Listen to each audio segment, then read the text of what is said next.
Հեղինե, կոֆե դրու եկանք։ Արի սուրճը պատրաստ, արի խմենք։ Եկանք։ Դուք հիմա գիրանք էս չեք տա։ Որոնի, սպարտակեր ես ակեշան հմա։ Աղջի դեր կոֆեն դրել չես Հեղինե։ Եվ ասինք դրի։ Լցնում եմ եկեք։ Եկանք։ Ես կոֆե ասում մենակ աղջեսն չէ ես սարքել, տեսնում եք ինչ հարևաններ ունենք։ Արի Հեղինե ջան, բիր մի քիչ դեսից դենից հրազրից անենք։ Աշնան արևի վերջին շողերի ներքո մարդու սիրտն ու հոգին մի տեսակ ջերմանում է, կարոտներ են արթնանում, գիշերվա անքնությունից արթնացած հիշողություններով կիսվելու, ասել խոսելու ցանկություններով հարևանի դուռն է բացում, առավոտ շուտ բարի լույսը հենց այստեղից սկսում։ Մի բաժակ սուրճ, մի քիչ ջերմություն, որ իր հետ բերում նաև այստեղից է ստանում։ Հետո այստեղից ու այնտեղից անցած գնացած օրերի մասին նորությունների փոխանակում, որ հաճախ չի շրջանցում գյուղի, հարևանների կամ հենց իրենց հարցերի մասին նորություններով։ Սա է գյուղական օրվա ավանդական մեկնարկը։ Այդպես է, ինչ սուրճ, եթե հարևանությունը հավաքված չէ։ Այ եթե մի կարգին բաժակ նայող էլ լինում է, գյուղական գործերը հաստատ հետ են ընկնում, օրը կես է լինում։ Բայց կարելի է կորցնել գյուղական կեսօրը հենց միայն բաժակի մրուրի մեջ նշмарվող ու լավ ապագա խոստացող պատկերների համար։ Մենք այդ համոհոտը ուրիշ ձևով ենք հիմա փոխարինում։ Միասին նստում ենք, սուրճ ենք խմում, միասին բամբասում ենք, միասին մեր հոգսերը պատմում ենք միմյանց, ինչ է կատարվել, որից ընտանիքում ինչ է կատարվել կամ բան, այդ մոտիկությունը կա էլի։ Ու ես երևի իրանց մեջ ամենամեծ տարիքովն եմ, ես մեր թաղի հարցերի կենտրոնը ես եմ։ Կենտրոնը ես եմ, թե բամբասենք, թե ինչ կանենք, մենք միասին ենք, բայց ես համարում եմ իրանց հասակակիցից, իրանց հետ այնպես չեմ վարվում, որ ես մեծ եմ, իրանք փոքր են։ Եթե մեկս ու մեկս երկու օր չենք երևում, մտածում ենք, ինչ է պատահել, ես որտեղ ենք կորել, որ չկան։ Բայց չէ, հավաքվում ենք, ես չեմ կարող ասեմ, մենք հարևաններով շատ ենք իրար հետ կապված։ Տիկին Հերիքնազը գյուղի ու թաղի անփոխարինելի ավագ հարցն է, ասել է, թե հարցների խմբապետը, աշխատող ստեղծող կիրթ ու գրագետ մի կին, որ ցավոք դեռ հարց չունի, բայց ամուսնացնելու տղա ունի, իսկ քանի դեռ հարց չունի, տանն էլ թոռ չունի, այդ սերն ու թոռանքաղցրությունը հարևանների թոռներից է ստանում ու չի նեղ սրտում։ Դու ո՞վ կենես, ասա, հեյ, Նասա, ընդերս ցենենք տալի իրաց պատշգամբից գորում է, հեյ, պատրաստ մենք պարյորին ամուսնացնենք, որ քեզ նման բալիկ ունենանք։ Բա, չէ, էնում ես տեսել, ում ես տեսել, դեռ որ տանը թորնիկ չկա, իրանով ենք ուրախանում, Սպարտակ պապն ինչքան է սիրում իրան անի։ Չէ, մենք էլ թորնիկ կունենանք, էլի, Բարությունը տիկին Հերիքնազի համար ապրելու ձև է, սեր է տալիս ու փառք Աստծո գնահատվում, սեր ու հարգանք էլ վայելում է։ Գյուղում ու թաղում նրան ճանաչողները գիտեն, որ եթե հարևաններից մեկի մատը փուժ մտավ, տիկին Հերիքնազը առաջիներից կլինի, որ օգնության կհասնի։ Նրա բարությունն ու հարահասությունը այսքանով չի ավարտվում։ Անգամ թափառող կենդանիներն են դա հասկանում, զգում ու նրա դուռը վազում։ Շների կատուների նկատմամբ մի առանձնակի սեր ու նվիրվածություն ունի, այնպես որ տան անդամի նման խնամում ու կերակրում է, ինչպես Թաղամասում են ասում, Հերիքնազի պահած շունն ու կատուն կերած խմած են։ Ացինի,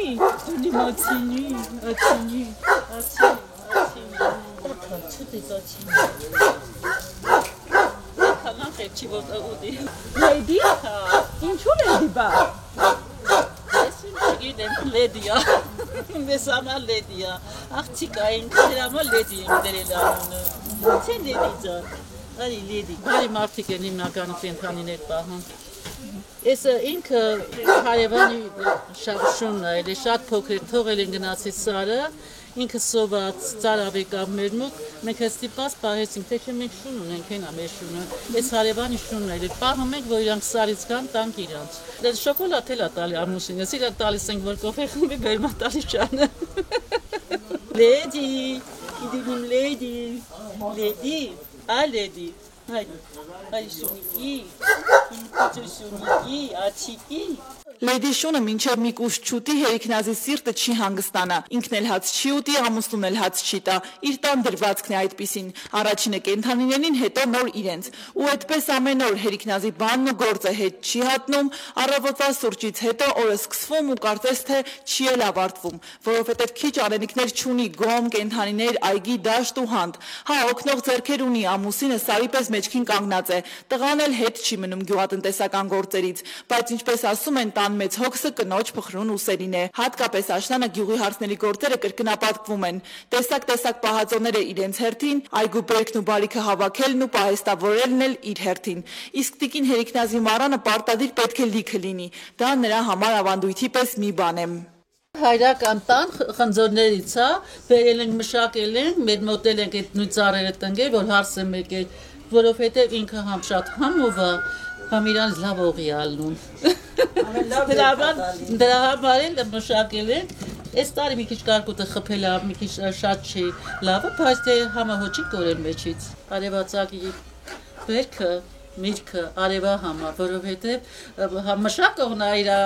ամեն ինչ ներդնում, սերը ներդնում այդ բանի մեջ, համ արևն է շատ մեր մոտ։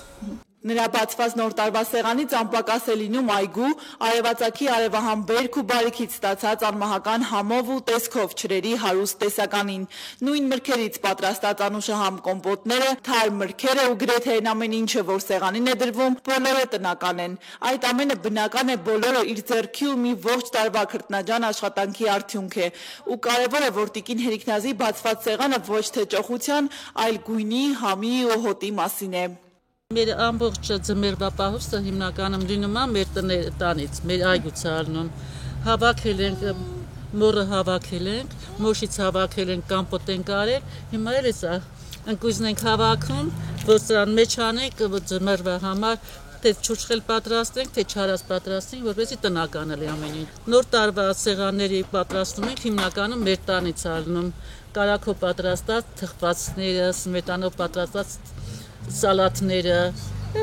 հետո չարազները, դա հիմնականում, և ես տարի այդքան չեմ արել, բայց հիմնականում չրեր եմ պատրաստում, որ այդ չրերն էլ նոր տարվա մեր սեղանի չրերը լրիվ իմ ձեռքի պատրաստածն առնում։ 67 տարեկան մի կին, որ հեչ հոգնել չունի, օրվա ընթացքում գոգնոսն էլ վրայից գրեթե չի հանում, թաղում ասում են Հերիքնազի ծունկը չի կտրում, այսինքն ծանր աշխատանքից հեչ չի հոգնում, չէ այնպես չի, որ եթե չաշխատի կամ չաշխատեն սոված կնստեն, տարիքային թոշակ ինքն էլ ամուսինն էլ ստանում են, պարզապես ուրիշ ապրելու ձև ու միջոց չգիտեն, ասում է մի տեսակ այդ աշխատանքը հոգին ու մարմինը երիտասարդ են պահում։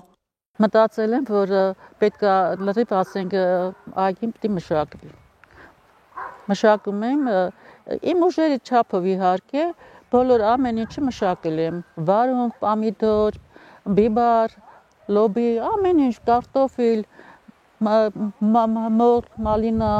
ամեն ինչ մշակ, մոշ, ամեն ինչ ունեմ, ամեն ինչից քիչ, բայց շատ տեսականի, որը ոչ թե դա ինձ համար մտածում եմ, որ դա ես չեմ կարող գնեմ, դա պարզապես ինձ մա հաճույք է, որ դրանցով զբաղվեմ ու մշակեմ, բացի այդ էլ քո արածը համով է, չէ։ Հիմա եթե ես առավոտը վեր եմ կենում, պիտի մի հատ վեր կենամ, ամբողջ այգում մանգամ,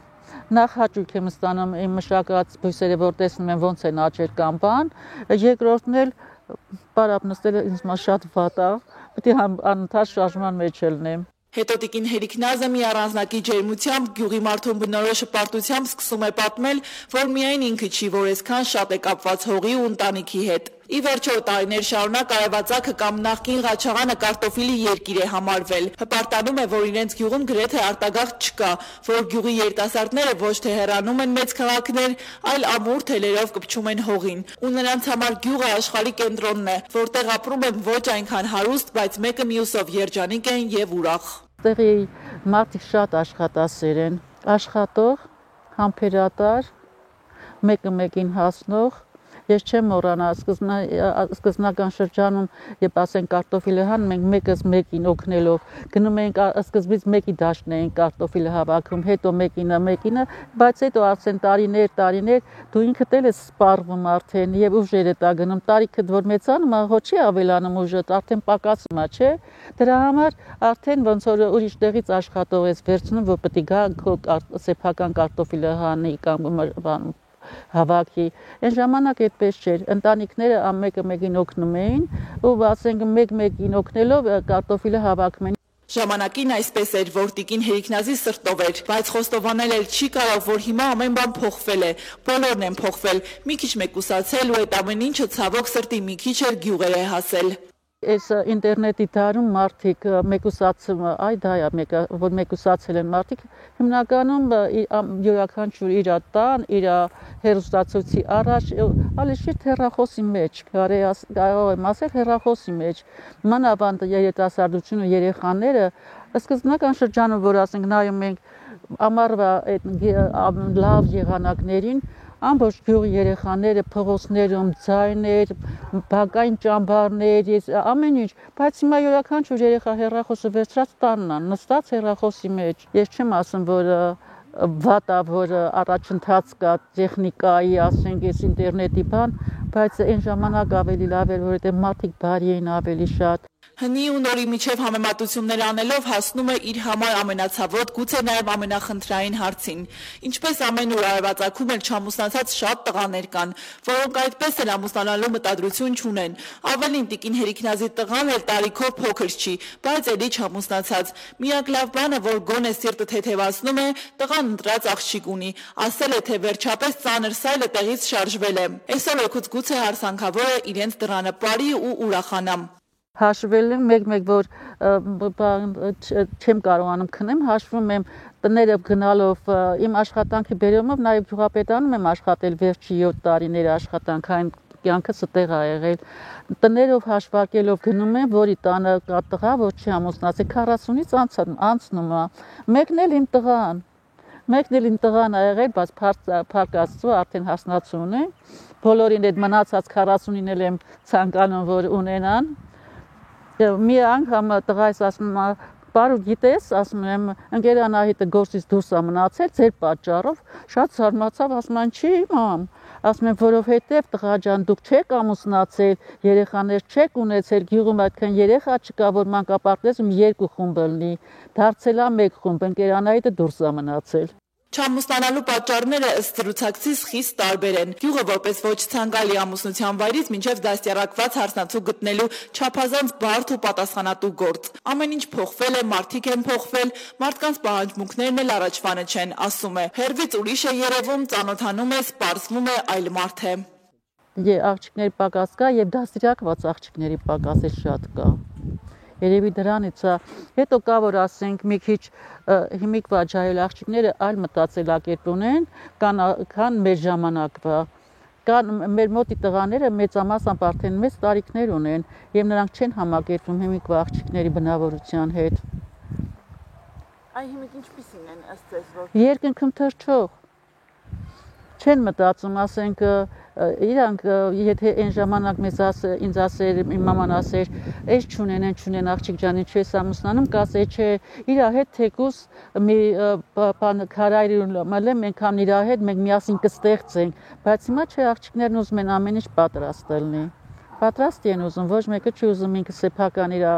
ձեռքերով սարքի դա։ Հիմա ամեն ինչ է փոխվել։ Մարդկանց աշխարհայացքն է փոխվել, մտածելակերպն է փոխվել, ամեն ինչ փոխվել է։ Հա, ես էլ ունեմ հասնացուն եմ, բայց ինքը այդպես չի մտածում։ Ինքը իմ տղայի հետ համաձայնել, իմ տղան իրան ասել է, որ պետք է մենք գյուղում ապրենք, պետք է ծնողներից հետ ապրենք։ Ինքը համաձայնել է Երևանից։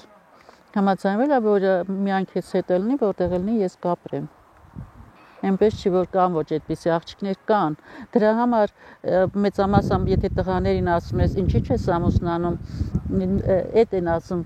ուզում եմ ոչ թե այնպիսի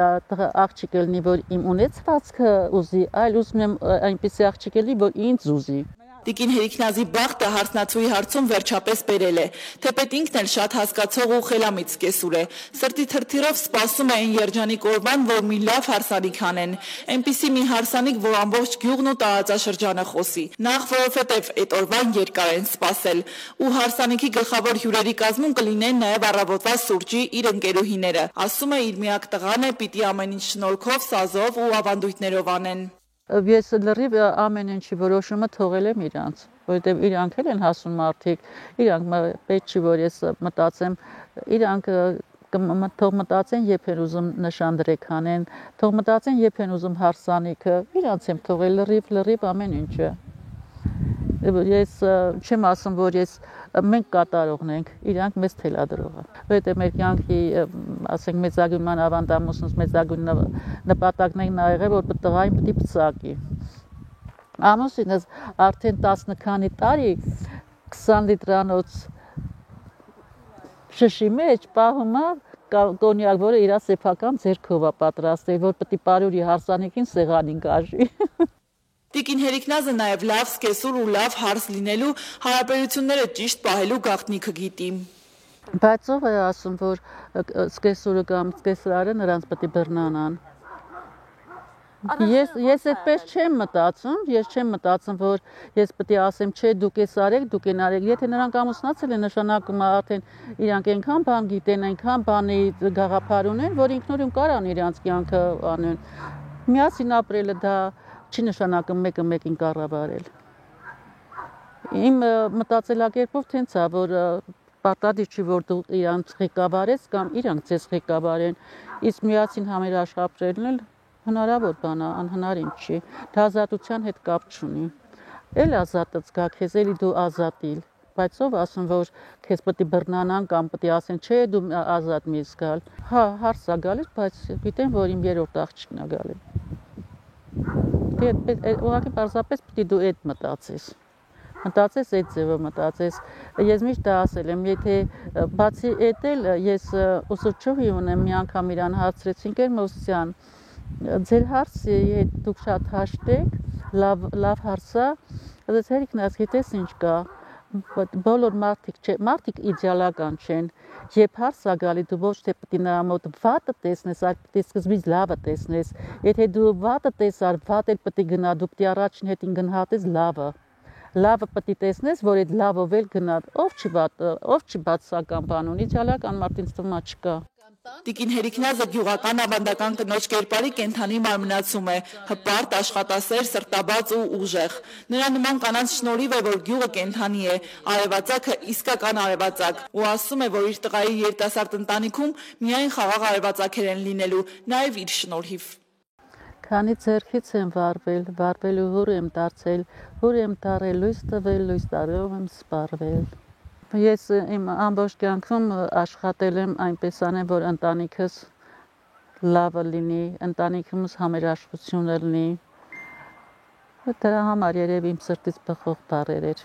Ու թվում է, թե այս խոսքերը թումանյանական խոսքերը հենց իր կյանքի մասին են։ Կյանք, որի ընթացքում վարվել է հոգնությունից, փորձություններից, բայց ամեն անգամ էլ հաղթահարել է ու իր ջերմությամբ ջերմացրել իր շուրջ հավաքված մարդկանց։ Մանանա Վարոսյան, Դավիթ Թամազյան, Արևածագից անկյուն գումարած 3 հեռուստաընկերություն։